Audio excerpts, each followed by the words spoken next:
ভারতবর্ষের সুরক্ষা ব্যবস্থা কেমন, বর্তমানে ভারতবর্ষের পরিস্থিতি কেমন? বাংলাদেশের জাতীয় ক্রিকেট দল যদি বিশ্বকাপ খেলতে ভারতে আসে, ইডেন গার্ডেনের স্টেডিয়ামে যদি বাংলাদেশ খেলে, দিল্লির স্টেডিয়ামে যদি বাংলাদেশ ক্রিকেট খেলে, তাহলে কোনো সমস্যার সৃষ্টি হবে কি না? বাংলাদেশের জাতীয় দলের ভারতে এই মুহূর্তে আসা উচিত কি না? দেখেন, একজন ভারতীয় হিসেবে আমি এতটুকু বলতে চাই, আমাদের ভারতবর্ষ যথেষ্ট শান্তিপ্রিয় দেশ। আমাদের দেশের বর্তমান পরিস্থিতি খুবই ভালো, আমাদের দেশের সুরক্ষা ব্যবস্থা ভালো। রাজনৈতিক কিছু লোক যদি ভুলভাল বয়ান দেয়, কোনো রকম ভুলভাল কার্যকলাপ করে, তাহলে গোটা দেশের পরিস্থিতি কিন্তু এইরকম না।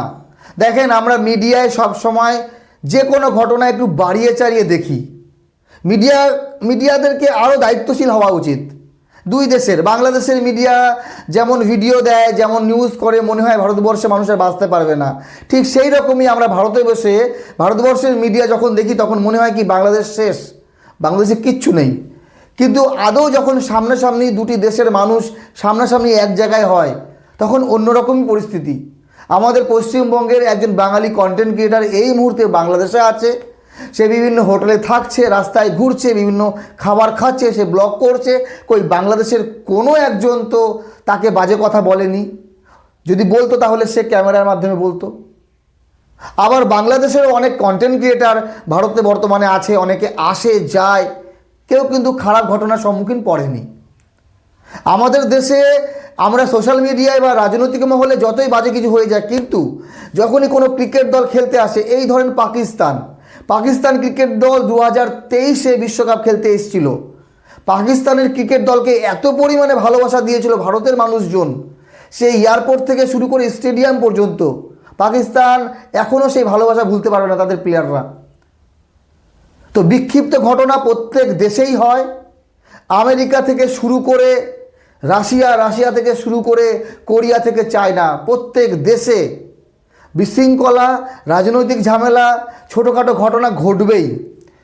তো বাংলাদেশের জাতীয় দল এতদিন আগে সুরক্ষিত ছিল, কিন্তু যখনই একটা ঘটনা ঘটে যায়, মুস্তাফিজুর রহমানকে বিনা কোনো কারণ দেখিয়ে আইপিএল থেকে বাদ দেওয়া হয়, পরবর্তী কারণরূপে জানানো যায় বর্তমানে ভারতে মুস্তাফিজুর রহমান যদি আইপিএল খেলে কেকেআরের হয়ে, তাহলে পরিস্থিতি খারাপ হতে পারে, সুরক্ষাজনিত প্রশ্ন আসতে পারে।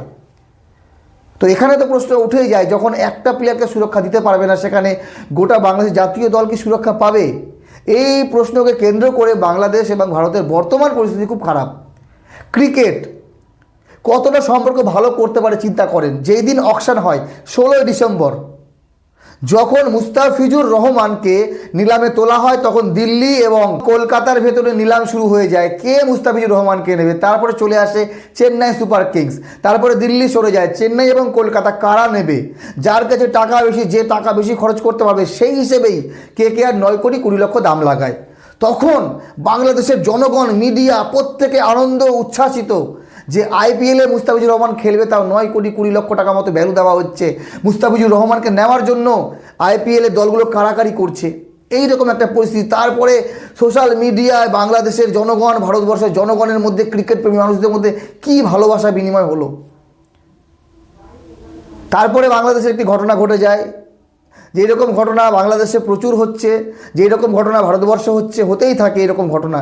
সেই ঘটনাকে কেন্দ্র করে শাহরুখ খান, কেকেআর থেকে শুরু করে মুস্তাফিজুর রহমান সকলকে বয়কটের ডাক ওঠে, এবং তারপরে একরকম চাপে পড়ে বিসিসিআই নাকি জানতোই না, কিন্তু সরকার মহল থেকে বলা হয়ে যায় যে মুস্তাফিজুর রহমান বাদ। তারপরে বাংলাদেশেও শুরু হয়ে যায়, যখন বাংলাদেশের একজন ক্রিকেটারকে ভারতে বিনা কারণে যদি খেলতে না দেওয়া হয়, সেই জন্য বাংলাদেশও সেম অ্যাকশান করছে, তারা ভারতে আসবে না খেলতে, আমাদের ভারতে তারা আম্পায়ার পাঠাবে না, এরকম দাবি উঠছে। আমাদের ভারতীয় একজন সঞ্চালিকা যে বিপিএলে কাজ করছিল, দায়িত্বে ছিল, সেও ছেড়ে চলে এসছে। তো ক্রিকেটে সম্পর্ক ভালো হয়, কিন্তু বর্তমানে সম্পর্ক দিন দিন খারাপ হচ্ছে।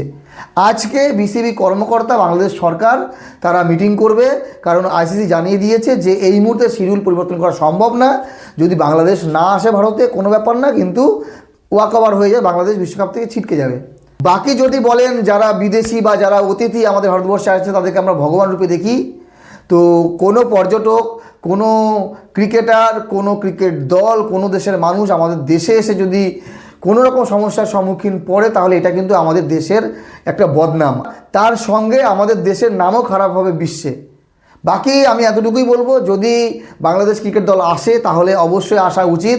ভারতবর্ষের পরিস্থিতি একেবারে খারাপ না যে বাংলাদেশ দল খেলতে পারবে না, খেলতে পারবে। তারা আসুক, ভালোবাসা বিনিময় হোক, একে অপরের সাথে সম্পর্ক ভালো হয়ে উঠুক।